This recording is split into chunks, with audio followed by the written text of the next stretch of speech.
Hello, sir. I'm Karunakaran, an IT professional from Bangalore. My question is regarding OPS. I have been following you on this issue, and I see you are one among very few people who is strongly fighting against this issue.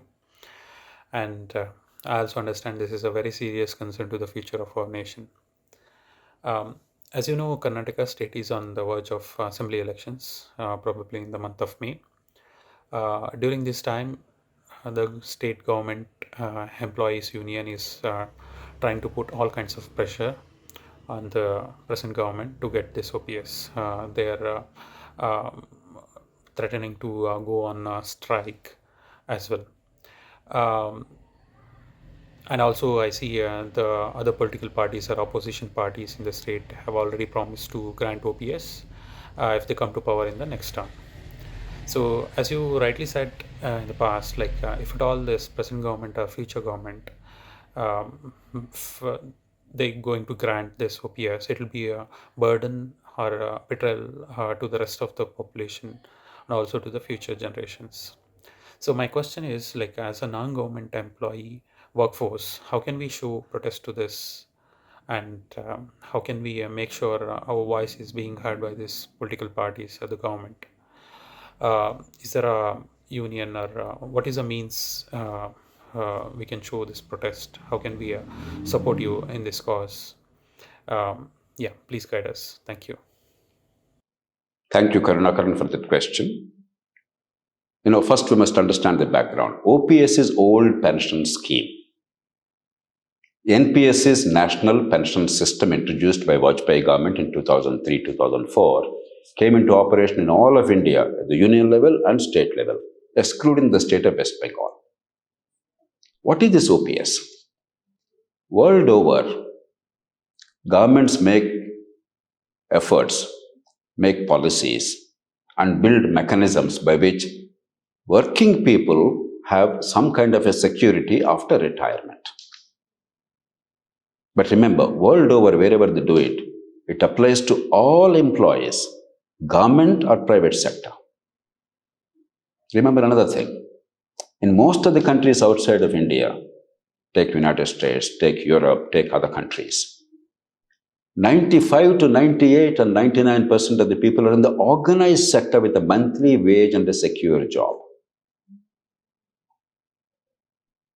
Therefore, any pension system we're talking about, it's only for the organized sector. Remember India, we only have about 10% people in private sector and public sector together in the organized sector. 90% have no secure job, no monthly wage. They eke out a precarious existence. This is the backdrop. So what do other countries do?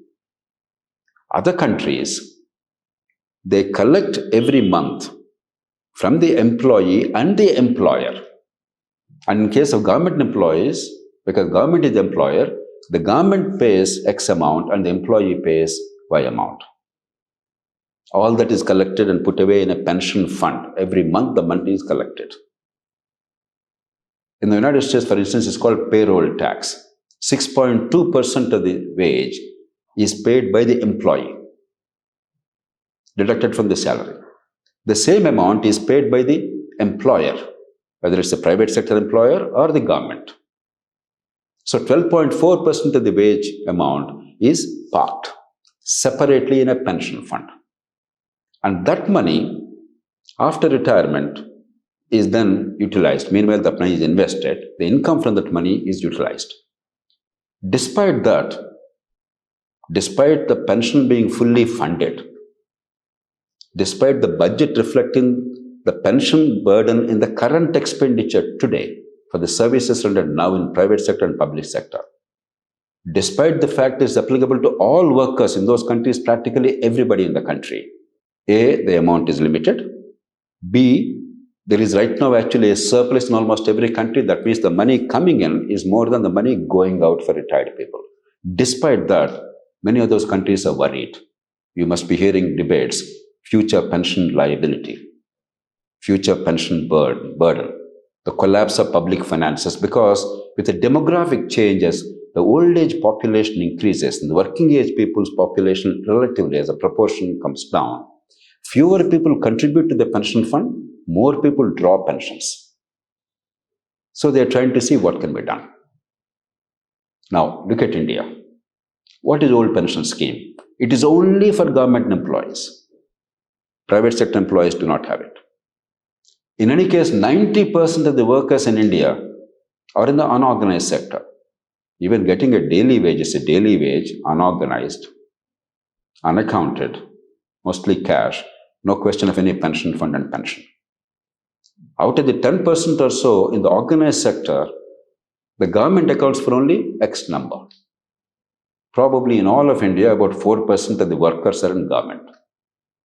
Of them, in the states, there are only about 2% or 2.5% of the workers in the country. Now, Vajpayee government brought in the national pension system. Before that, what happened? There was no pension contribution by the employer or the employee. There was no pension fund.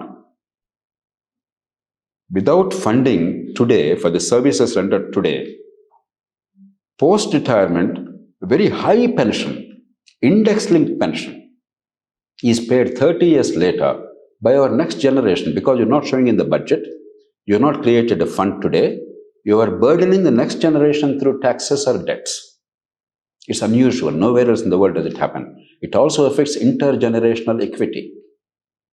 It is against our ethos. Our children are asked to pay for what we spend today without getting any value for that.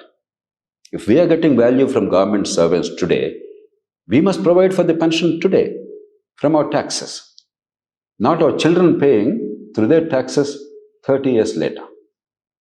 So it is unfunded. The burden is transferred to the next generation, and it is index linked. There are cases where a person who retired with a 10,000 rupees salary today draws and continues to draw for decades 50,000 rupees pension. As a result, in many states, about 14 to 15% of the total state revenues, 14 to 15 or 16% of the total state revenues are spent only on pensions. From 2012 to 2021, just 9 years, the pension burden in the states has tripled, become 3 times. From 1,45,000 crores, it has now reached about 4,07,000 crores by 2021. I don't have this year's numbers, but it's continuing to increase. Repeat, unfunded, open-ended, index-linked, long-term, legal liability from which government cannot get out. Burdening our children, making it impossible to sustain. Governments are going to go bankrupt, but they will not go bankrupt today. In a political climate where today and this hour is all that matters, tomorrow be damned. Winning today is all important. Let our children suffer tomorrow, let the country collapse tomorrow, it doesn't matter. We are so short-term in our approach that there is going to be a crisis after 5-10 years is something that's not touching us. Every other country, despite having funded pensions, enormous surpluses in the pension fund, they are very worried about the future. 25 years later, what will happen? India is pretending as if there is no tomorrow. That's a disaster. That's why the late Mr. Vajpayee as Prime Minister, he did something very, very far-sighted. We should be grateful to him. He brought in the national pension system. That means the pension is now funded by the employee and the employer, in this case, the government. The government of India was giving 14% of the salary, deducting from the employees 10% of the salary. States, half-half, 10%, 10%. It's put away in a pension fund. That money is invested. Any payment after their retirement will happen from the pension fund and its income. That means there is no additional burden on the exchequer, on the tax money in future. This is working for the past 18 years, since 2004, except West Bengal, which unwisely did not become part of the program. And West Bengal will pay a price in the long term. All other states embraced it. It's been working beautifully. And remember, it's only applicable to employees who were recruited after 2004. Because after all, the others were recruited before. And they came because of the old rules. That was the deal then. Therefore, you cannot change the rules midway through their employment. So only after the people recruited after that day, it applies to them. because that is the condition on which they were recruited. For 18 years, the pension fund is available. I think by last count, about 7,35,000 crore pension fund is now available. It's growing significantly. By 2035 or so, 2030 or 35, as the people who are recruited in 2004, they retire, there'll be enough of a pension fund, enough income to take care of the future pensions. Until that time, the exchequer, the budget, future budgets have to bear it afresh because there's no fund available. We're in a good place, but we're in a country where a small number of vocal organized sector has abnormal power. They have the voice. The people at large do not understand what is at stake. What I explained today, very few people understand in the country. They have never thought about it. Very few politicians understand. And naturally, if I am the person in government, I want what is best for me. It doesn't matter if the whole country is going to lose because of that. It's fair or unfair is immaterial. What about the private sector employee working as hard, providing so many valuable services to all us? He's not asking for pension from the government like this. What about the unorganized poor who are eking out a precarious livelihood on a day-to-day basis? What are they getting? In some states, some small pensions are available. We're talking about a few thousand rupees, not tens of thousands of rupees. And it is not index-linked. It can be withdrawn anytime the government finances don't permit, whereas these index-linked pensions are legal liability. The government cannot withdraw. People don't understand this. Political parties before elections are like examination-going students. They're terrified. They're scared. In a first-past-the-post system like ours, maybe if I get 1 lakh or 2 lakh more votes, I'll win. If I lose them, I'll lose the election. It is this fear. And also the fact that the employees of the government are the ones who are at the polling stations. Therefore, if they're unsympathetic, maybe they'll hurt me. If they're sympathetic, maybe they'll help me out of town. So it is this fear, not the concern for the public good or the next generation, but the fear of a few organized employees, vocal sections. That is driving some of the parties act recklessly. The union government under Vajpayee, under Manmohan Singh, now Narendra Modi, across parties, they have stood firm. They said we cannot go back, otherwise India will be destroyed, fiscal future will be destroyed. Many states, until now, all states, as I said, except West Bengal, they acted very responsibly, all kinds of parties. But suddenly, some parties have become reckless. Now, state after state, take Punjab. Punjab has the worst debt, 50% plus debt already. Punjab is spending the most money already for current expenditure, which cannot be controlled, committed expenditure, relative to its income. Punjab, Rajasthan, recently Himachal Pradesh, Jharkhand, Chhattisgarh. These 5 states, apart from West Bengal, which already, as I said, did not embrace this scheme, they are now going back to old pension scheme after doing all the hard work because they're afraid of a few voters. They are not bothered about the people or the electorate in their states because electorate does not understand. They're confident. And the crisis they will face will be after 10, 15 years. Who cares who is going to be in power? It is this short-term calculus at the cost of the future of this country, at the cost of the next generation, the young people of India today, that is making some of these parties give up. It's a very dangerous thing. It's a very dangerous thing. Many states are acting responsibly even now. Tamil Nadu, Telangana, Andhra Pradesh, Orissa. Orissa, a poor state though it is actually a very well-managed state fiscally. In Kerala, until now. The western states, Maharashtra, Gujarat, and many other states, they've been acting very responsibly, in a very balanced manner, because they understand the future. They care for the electorate. They care for the next generation. But some states are falling in.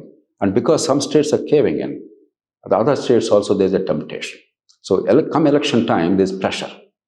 And the governments do not dare to speak the truth, come out with the full facts.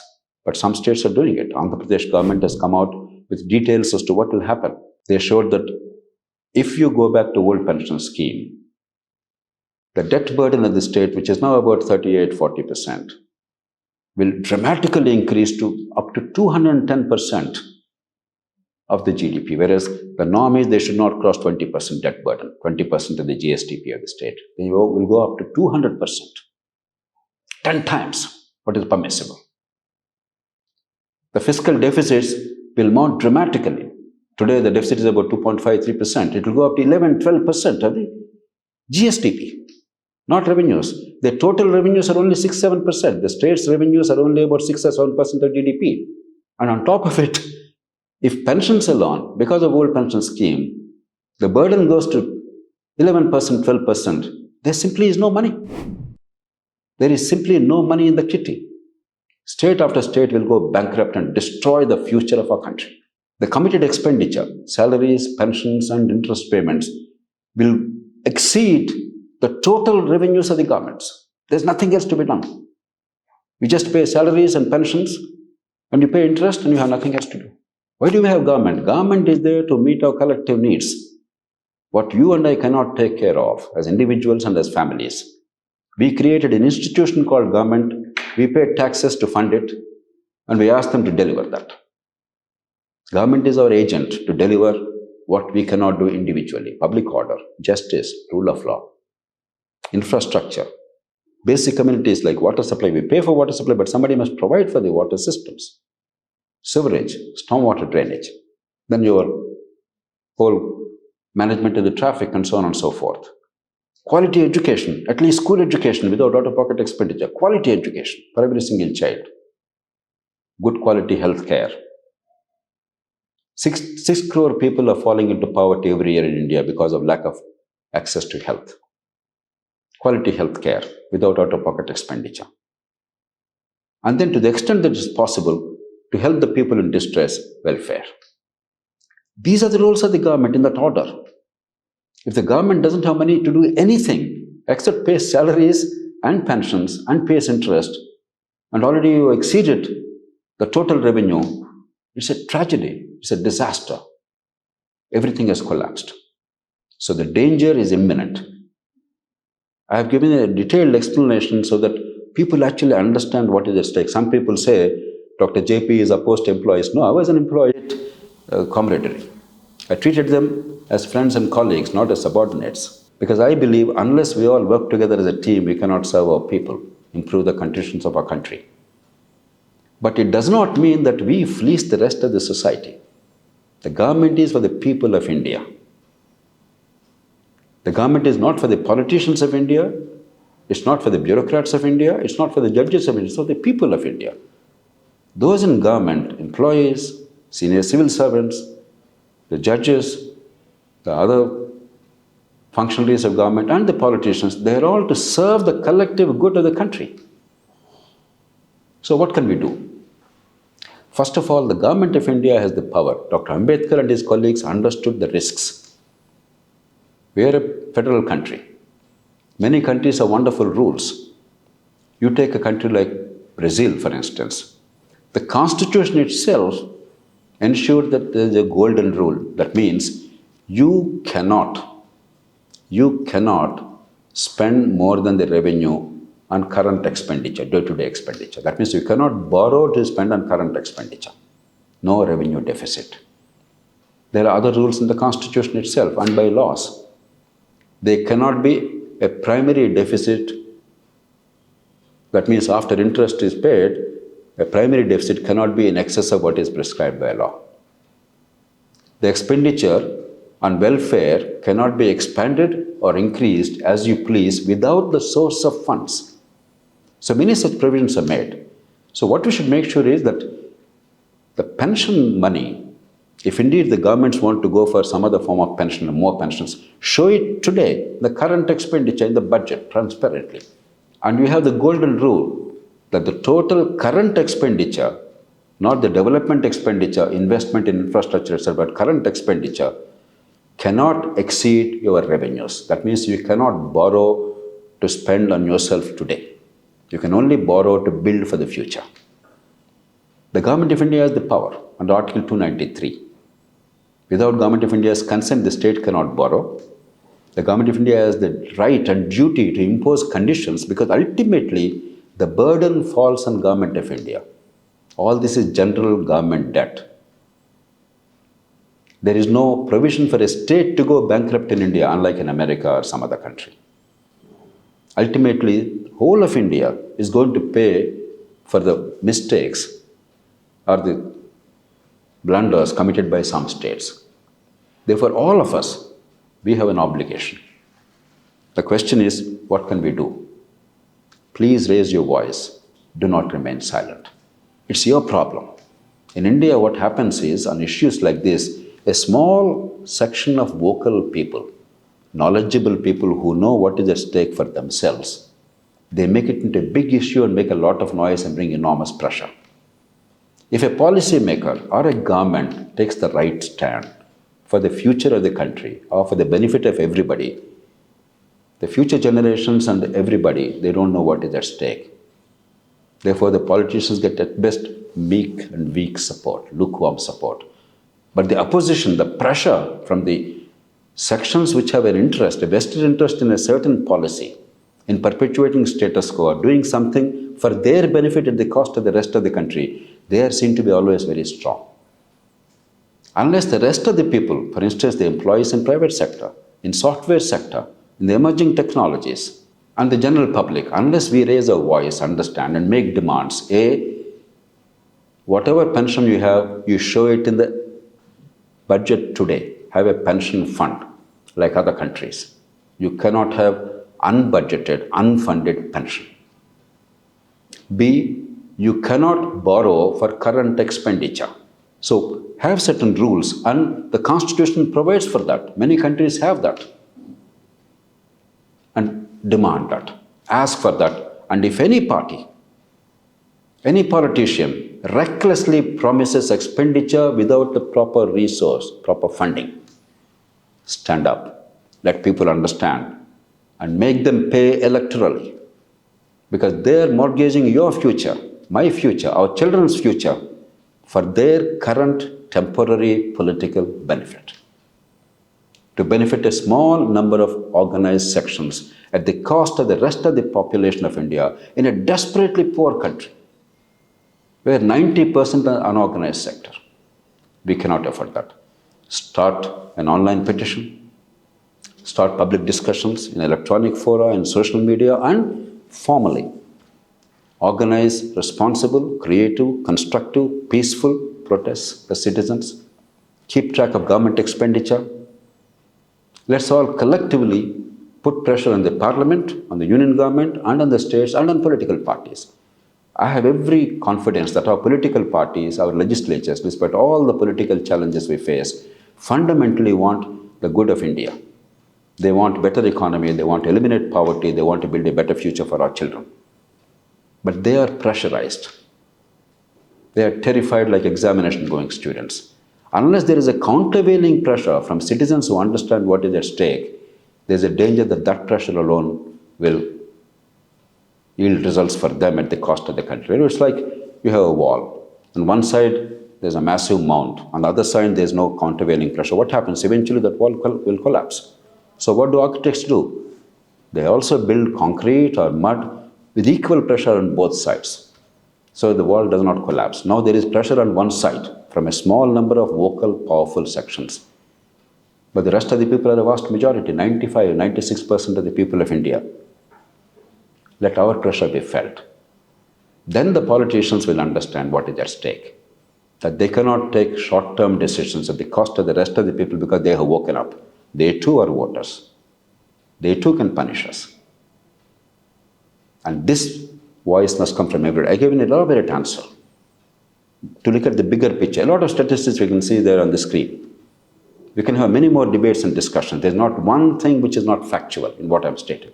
Everything is accurate. And this is all available in the public domain. But we must pay attention. We must go into detail instead of a superficial discussion. To my mind, let me pour my heart out. India is now on the verge of reasonably good economic growth for the next 20, 30 years. For a variety of reasons. Partly because successive governments have done a decent job. Some of the problems we overcame recently. Partly because the global climate is favorable to India. because people are mistrustful of China and they're looking for other options, investment destinations. Partly because we have vast human resources, though there are some problems. Partly because there's a lot of entrepreneurial talent in this country. We have an opportunity. But the single biggest danger to economic growth of this country is the health of the public finances. If the government finances collapse, if the governments are debt-ridden, if the expenditure is unsustainable, if we burden the future, that will be a death knell to the economic future of India, and we cannot afford it. We have far too many poor people, far too many unemployed, far too many who are not getting basic services. They deserve to be brought into modernity. We deserve to become a superpower. We need to give each of our citizens a dignified living, good quality education, healthcare, basic infrastructure, skills, an opportunity to get a productive employment and decent income and have honest, decent life, to fulfill their dreams, to exercise their freedoms. That's all the people are seeking. But if our governments act recklessly for their short-term political gains at the cost of the people of this country, that is a disaster India cannot afford. Thank you for your questions. Please offer your comments, your criticism, and raise questions for debate and discussion. And let us spread the message. There's no final truth. We have to keep at it. We have to go by evidence and logic. We have to respond to emerging situations. And we have to understand the global practices and our own past experience. We have to find constructive and creative responses to our challenges. I'm a great believer, and as you believe, that there are rational, practical, acceptable, sensible, affordable solutions to most of our problems. But we must think of them very carefully, based on evidence and logic, with goodwill, without hyper-partisanship, without illogical approach, without excessive emotion or sentiment. And we must adapt the best practices relevant to our conditions. And we must learn from our own past experience, good and bad. I wish you all the very best. Thank you.